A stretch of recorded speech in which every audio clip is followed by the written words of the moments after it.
YouTube. This will be our episode 7 in Speaking Human, the tragedy of the retarded genius. Yes, it is meant to be offensive because that's what that person was called growing up by a large number of mobs. Good day to everybody on Periscope. I will not be addressing Periscope comments starting very shortly so that we can get through this. And now we will start our Anchor FM podcast.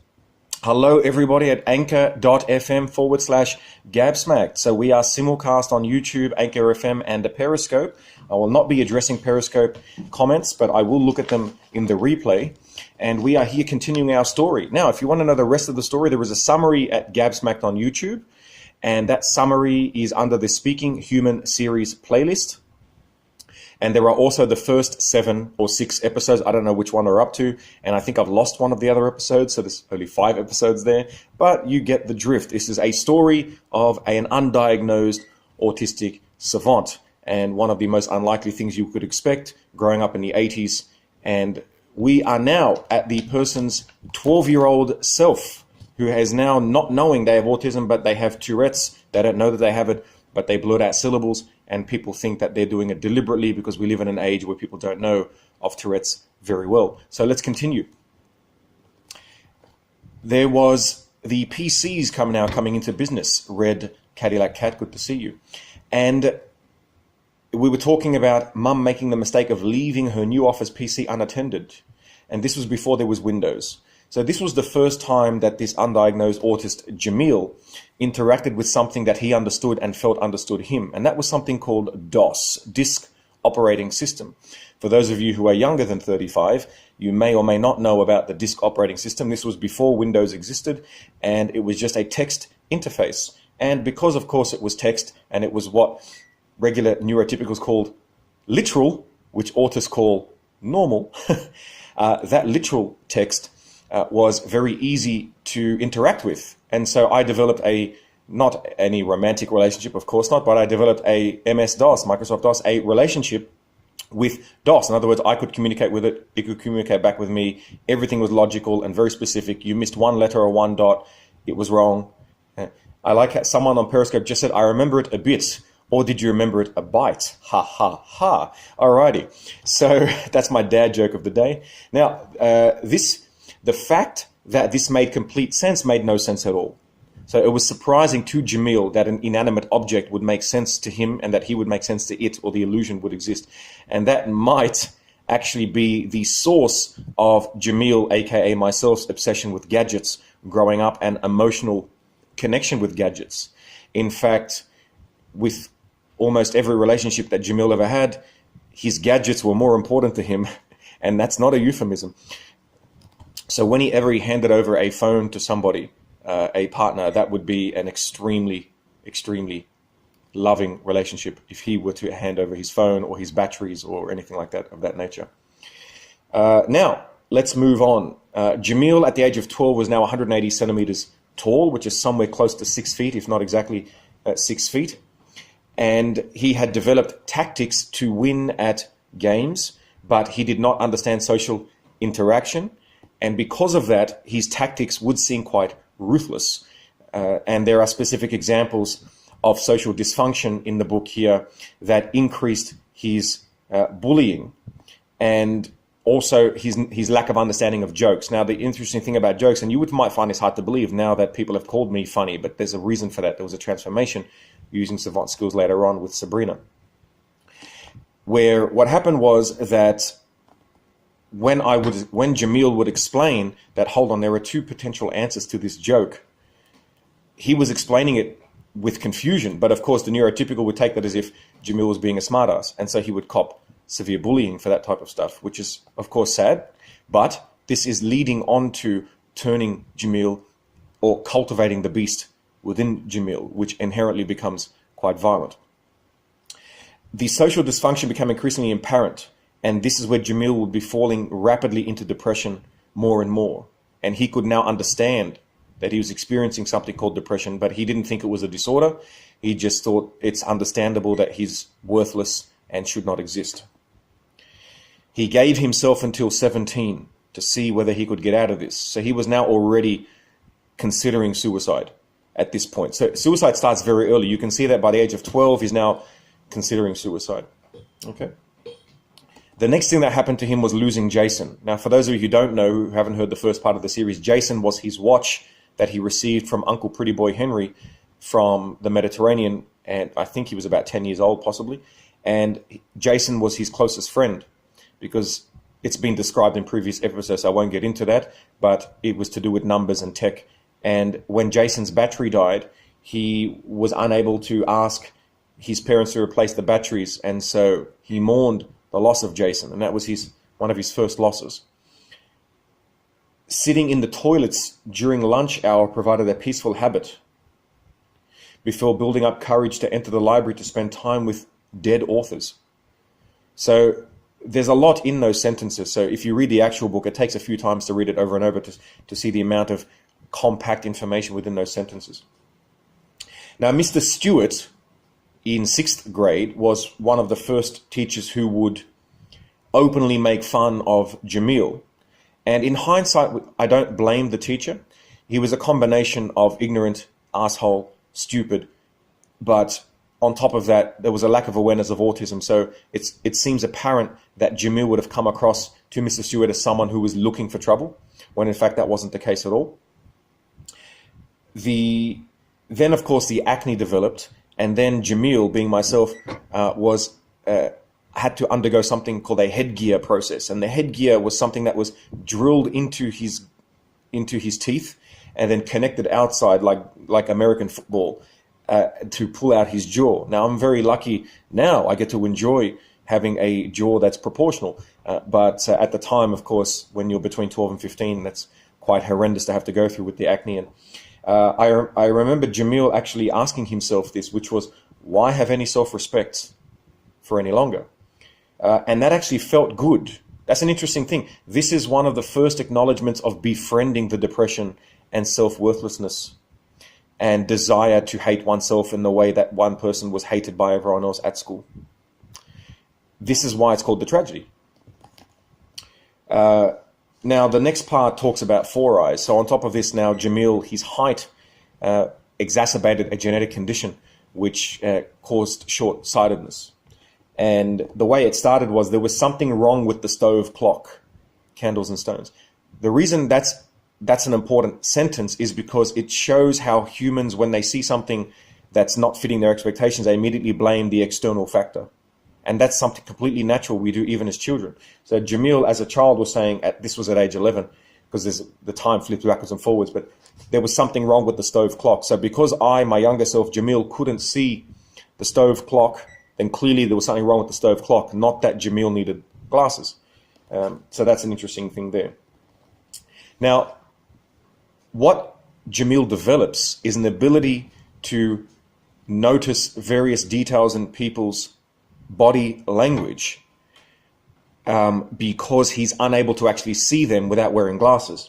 And so he noticed that every single person had a walking signature. And that was part of the beginning of him learning how to understand human beings. He didn't even realize that he was doing this, but he needed to find a way to identify different people from a distance. Okay. Part of that explains in this story about saying hello to people. So hello was quite annoying, because why would you say hello to someone multiple times in a day? And that's what we do now as humans. Hey, g'day, or you do this. And all of that has now become normal, but I understand that it's something that I have consciously had to learn, where most people do that and go, oh yeah. Most people might hear this and say, oh yeah, look at this behavior that we're engaging in, which is that nodding of the head, etc., etc. So it was similar to, I guess, the example here is saying purple bricks, purple bricks, purple bricks. That's the ongoing hello that humans do. And so there is a description of neurotypical behavior in an absurd fashion, or in a fashion that's similar to making it look like it's absurd. And it tries to get you into the mind of the autist. Now we begin. This is the next part. Bullies get bigger. This is the next chapter. And this is the beginning of someone called Mr. Barry. And Mr. Barry was the same age as myself, and he was a very popular jock, what you in America call a jock. He was a football player, very proud of himself. Now, as an adult, I'm sure he's a lovely person. So this is in no way a disrespect to the adult version of himself. As a child, is a different story. Now, he, of course, was going through his own issues like every bully. And he was described as one who puffed out his chest whilst rubbing his man breasts in an almost ape-like fashion. That's how Jamil describes Peter Barry. Now, Peter Barry would torment Jamil based on racial slurs, as well as slurs against how Jamil seemed to behave. And this type of bullying metastasized into horrendously depressing and, say, almost invidiously suicidal inspired behavior, let's say, or inspiring towards suicide. The fantasies that were developed by Jamil of revenge would dwell within him and increase over the 2 years of bullying that he was receiving every single day. He didn't want to go to school.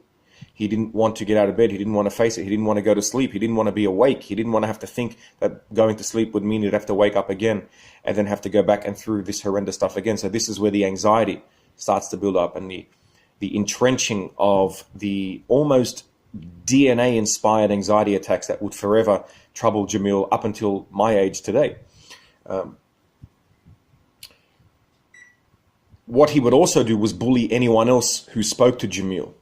And so deliberately ostracizing Jamil from everybody. And so Jamil became like a leper, like a plague, like vermin, like scum. And that's how Jamil perceived himself growing up. So for a 12, 13, 14-year-old boy, it was part of what helped the disease of depression, self-deprecation, and hating of oneself. Let's say self-execration was metamorphosizing quite severely. Redundancy, aversion. Hey, Gab, bonjour, hello everybody. Crippling, that's a good one. Alpha Dog has a good one, crippling there. So let's move on. We also have some flashbacks to other bullies. So when Jamil was 5, he was severely abused by someone in the Arabic community for not being Arabic enough. And they threw him down the stairs, actually, after Honest Joe tried to talk to this boy to say, we are all friends, let us be friends. That didn't actually work. So Jamil had learned from a young age to not have his father, Honest Joe, involved in his life because it seemed to only make things worse. Alrighty. The bullying kept going for a long period of time. Now, by the age of about 13, Jamil is now reading something called Evolution versus Creationism. So he's already reading scientific books by this time. So it gives you a picture of what Jamil is like. And he was now witnessing adults brainstorming about how to deal with the bullying situation, which he found confounding because up until that point, there was an assumption that adults knew better. But now at the age of 13, he started to realize that adults actually didn't know the answer because they were disagreeing on how to deal with this bully. One person said, let's just go bash the guy. You know, one person said, no, we have to talk to the family. One said we have to talk to the teachers. So it was quite terrible. And then, of course, there was Jamil's older cousin who gave a story about him being picked on and that he wished he could go back in time and line up all the bullies with a baseball bat. And then his mother ran into the room, Honest Joe's sister, who just sounds like Honest Joe with a high-pitched voice, who said, do not talk like this to Jamil. This is not very good. But that was the first time the idea occurred to Jamil that maybe violence was the answer. Now, we don't find out until 10 years later that violence is not the answer, because what happens is that there's a rewarding of that violence, which we will talk about, okay, later on. But the rewarding actually reinforces the belief that violence can be a solution. And that then reinforces the enacting of violence in the future again. And so it helps develop this beast, this ridiculously tormented and aggravated Red Hulk that has no remorse, and it is almost a separate entity, a pariah. We all need to see. Very cool. Alrighty. So there were 3 options that Jamil had now developed by the end of age 13. And if you can remember, we all know that the age from 12 to 13, that year is like 5 years as an adult because we know that time speeds up as we get older, our perception anyway. So there were three options. Number one was to live with the abuse. Number two was suicide. And number three was destroying Jamil's own soul through violence against another human being. And what's interesting is that he actually decided that perhaps suicide would be the more humane way to get out of this problem. So he's thinking about this in some sort of rational way and having all these conversations with himself. All right, so what he would then do was move to self-deprecation and turn off all lights in his room, make sure there was no sound either, except for one thing, which was his Boys to Men CD over and over again in the pitchness of black or the blackness of pitch. It kept him alive for the next few years. And one must remember, just think of being forced into a prison and solitary confinement where the world outside is so bad that solitary confinement is your way out. And that is the level of abject horror that was being experienced by Jamil growing up. So that was my younger versions or Jamil's life at that age, and you don't have the perspective of being an adult.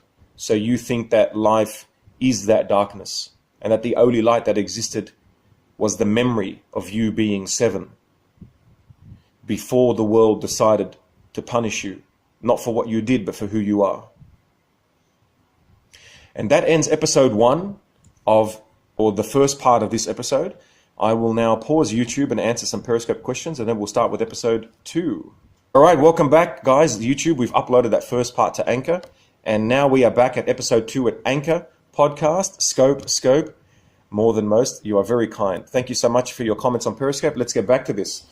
Now, Sabrina, who was my childhood sweetheart, was tucked away at this point, and I was age 12. So it keeps oscillating. This was one of the problems with my writing of the first book, is that it oscillates a lot between certain times, and that's because my memory doesn't work in a chronological fashion. So I might try to fix that. I hope to fix that in the second book by having neurotypicals edit the book. All right. So it was this. I would soon be on a plane with Mum and Dad and Micah on the way back to the Mediterranean. This was the last day of school. And it was then that Jamil had experienced a gravitational pull that no one else seemed to be affected by. And it was when he looked at her almond-shaped eyes. She was a ballet dancer. And this torturous thought of knowing that the gravity was actually pulling him towards her and away from the depression would only last for the next 3 bus stops, because he would have to get off at that stop, meant that ultimately he did not get off at that bus stop. He couldn't help it. He was drawn towards this person and didn't know why. So there you go, ladies and gentlemen. This is more of an exaggerated version of the traditional childhood sweetheart story. Add autism to it, and you get something quite hilarious. Now, what actually happened was that he got off at her bus stop and walked behind her. Now, if anyone remembers at the beginning of the book, we had Honest Joe being my mother's protector, as he calls it, before he decided to ask her to marry him. And so Jamil asked himself the question, am I stalking or am I just her protector? And he didn't notice that his hands were shaking and his palms were sweaty. And of course, he decided that she wouldn't notice that Jamil was stalking her, all the time walking 5 meters behind her, which is about 15 feet behind her. Now, she did stop and turn around, and so Jamil decided to bend down and tie his already tied shoelace. Very smooth by the young Jamil. She disappeared behind the corner, and anyway, he ended up saying to her, my name is... Oh no, he had to ask her name. She gave him her name, which was Jessica, and he said, my name is Jamil. And as soon as he said that, he ran off. Well, she said, nice to meet you, Jamil, and he ran off. Now, running off had him slip in a sewer, which is not in the book, and so all of his school uniform, his private Catholic college uniform, ended up soaked. It ended up being soaked in fecal matter of the whole suburb. Isn't that fantastic? And then, of course, we end up over at the Mediterranean again. This is where we have social experiences now by Jamil in a group of people. And this is probably why he fell in love with his father's homeland. Because in Australia, he was a disease, a pariah, he was an anathema, he was repulsive.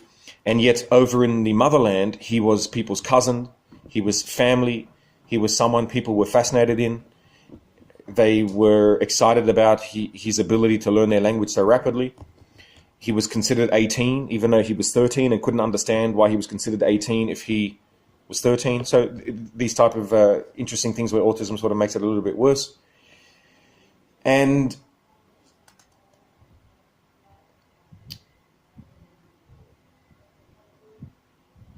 there's some other stories which I won't get into that they start to involve women and embarrassing moments. So they are what you would expect from a young, inexperienced boy who's also extremely nerdy at best and pimple-faced and self-deprecating at worst. And so there's a few of those which you can read the book about and have some fun.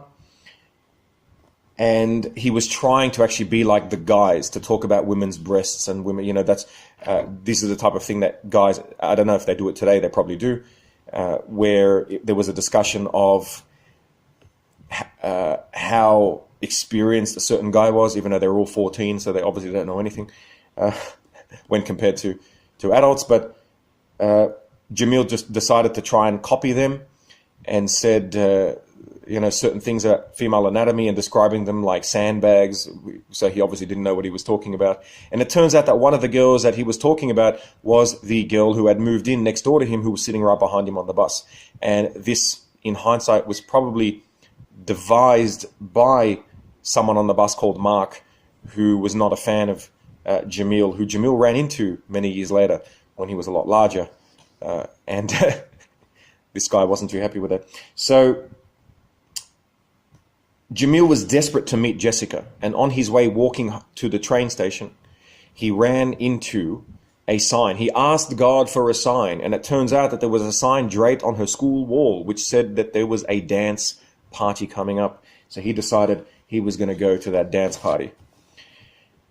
And of course, we had Honest Joe. Be careful of what you drink. Maybe somebody put the drugs in your drink, my son.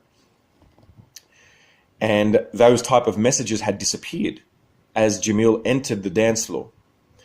And what he first noticed, because he went to a boys' school and had no sisters, and his female cousins were well older than him, and he didn't see his mother as much because she was hyper successful in the business world. And what he noticed that he went into this dance was that every second person was a female. And he noticed that they were all inspiring some sort of arousal in Jamil, and not a physical one at the time, but he didn't know what it was. He sort of felt like he was in a candy store. He felt like he was surrounded by pillows and fragrances, and he was unusually obsessed with looking at all of these women. So nothing much has changed, but he didn't know that he was having this experience. And of course, out of all of those women, he noticed Jessica and her best friend, whom he also thought was quite cute.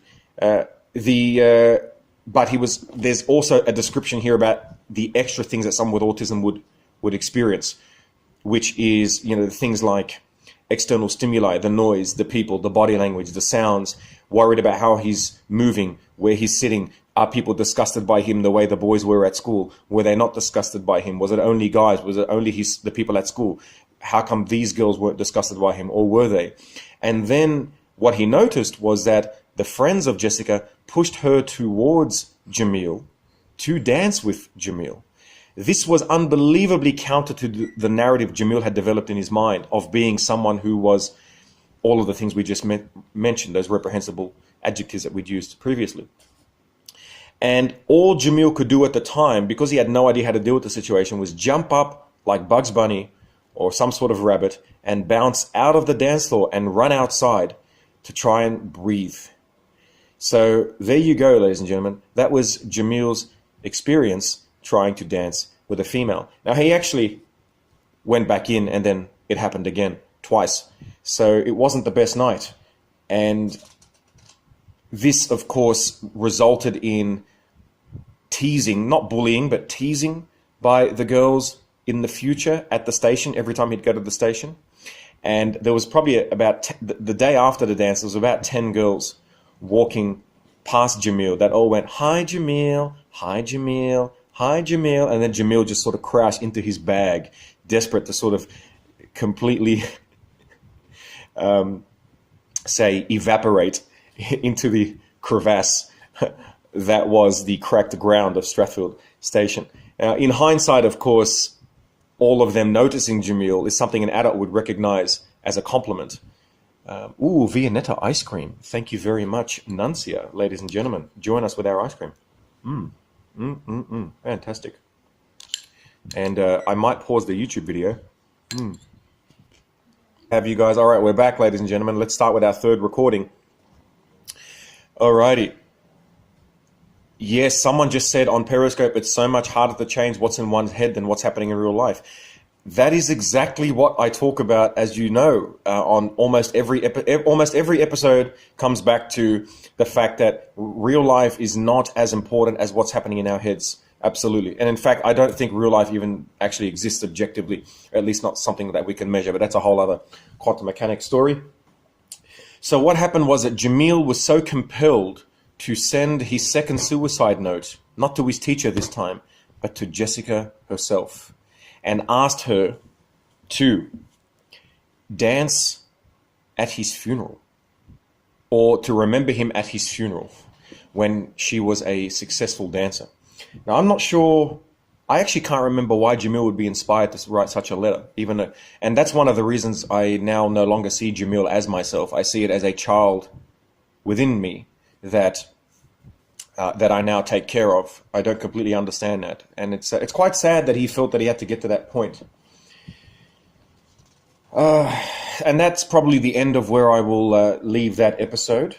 We are now up to page 39 in the book, out of, I don't know, about 100 and I don't even know where we are, 110, 120. So yeah, we're about a quarter of the way through. So that's it, everybody at GabSmacked. I will stop the YouTube video now. It's a pleasure to see you as always at YouTube, and don't forget to take life one smack at a time. Here we go. Here we go.